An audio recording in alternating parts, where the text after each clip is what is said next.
Number 6, find happiness, he says, in the present, not in the future. Find happiness in the present, not the future. We talked about this last week, but here's the verse. A person can do nothing better than to eat and drink and enjoy their work. This too I see is from the hand of God, that is the enjoyment. For without God, who can eat or who can find enjoyment? We talked about this last week, but Solomon tells us that happiness is only something that you can experience in the present, yet most of us live as if it is something we hope to obtain in the future or something we mourn because we left behind in the past, right? One of my favorite authors who explained this was Blaise Pascal, an 18th century philosopher who wrote kind of a more modern version of Ecclesiastes called the Pensées. And then Blaise Pascal said, we seem never to be able to be happy with the present. Either we yearn for the future and wish it would hurry up and get here, or we mourn the past and wish it had not flown by so quickly. He says, look at this, are not all of your thoughts occupied with the past or the future? Isn't that what you think about all the time? Oh, when I get here, I'm going to be happy, or you think about, oh, I was so happy then. We scarcely ever think about the present because the present is painful to us. We conceal the present from our sight because it troubles us. And if it happens to be pleasing to us, we only focus on the pain of it slipping away. Most of the time, we only think of the present to plan for our future. The present is never our end. The present is our means. The future alone is our end. So we never actually live. We only hope to live because we are always preparing to be happy. We never are so. We never are so. Now some of you are like, 18th century philosophers, Pascal, that totally confuses me. Okay, Andy Bernard, The Office. I wish there was a way to know you were living in the good old days before they pass you by. I wish there were a way that you could know that you're living in the midst of the good old days before they pass you by. See, here's the lesson. If you're not happy now, it's not some change of circumstance that's going to make you happy. Happiness is a gift of God that he gives to you in the present. Don't think that you're going to be happy and content later when you get some new thing or new circumstance. If you're not happy now, you're not going to be happy then. I often think of that CEO I quote that I read the interview in Forbes magazine where he says, you know, I spent my entire life climbing the ladder of success only to find out when I got to the top that it was leaning against the wrong building.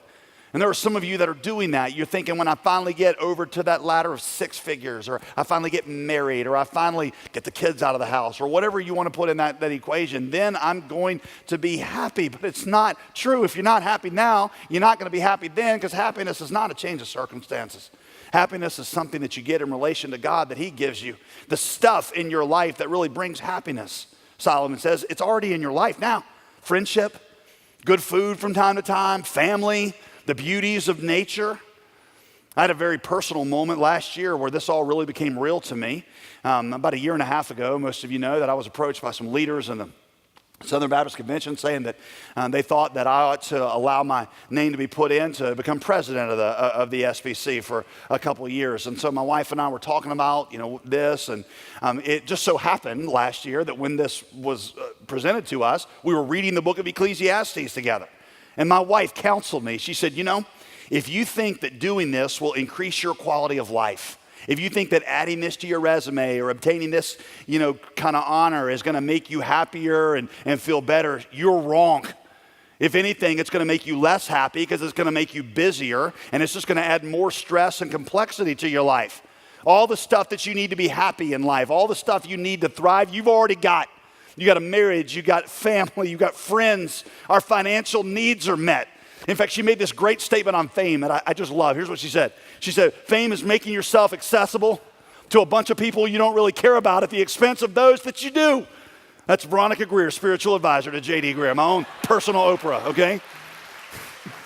Fame is making yourself accessible to a bunch of people you don't really care about at the expense of those that you do, the ones who add quality to your life.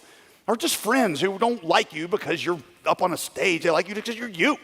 The ones who are going to really bless you and the ones who add happiness, it's not out there. It's not at that next level. It's in the present. And if you're not happy with where you are now, don't think a change of circumstance is going to change that. Now, she and I concluded that there might be Great Commission reasons to do something like that for a season.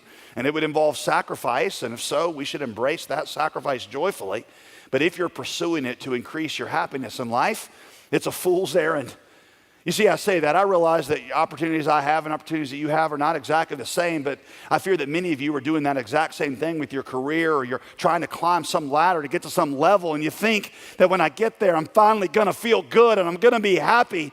But I'm afraid that when you get there, you're going to look around and realize that you gave away the greatest moments of your life to get to some elusive future that didn't deliver what it offered. Solomon tells you that God alone gives happiness. Happiness is not some future condition. It's found in the present. And if you're not happy now, don't look to some change in circumstance that'll make you happy. Look to your relationship to God, because there is where happiness is found.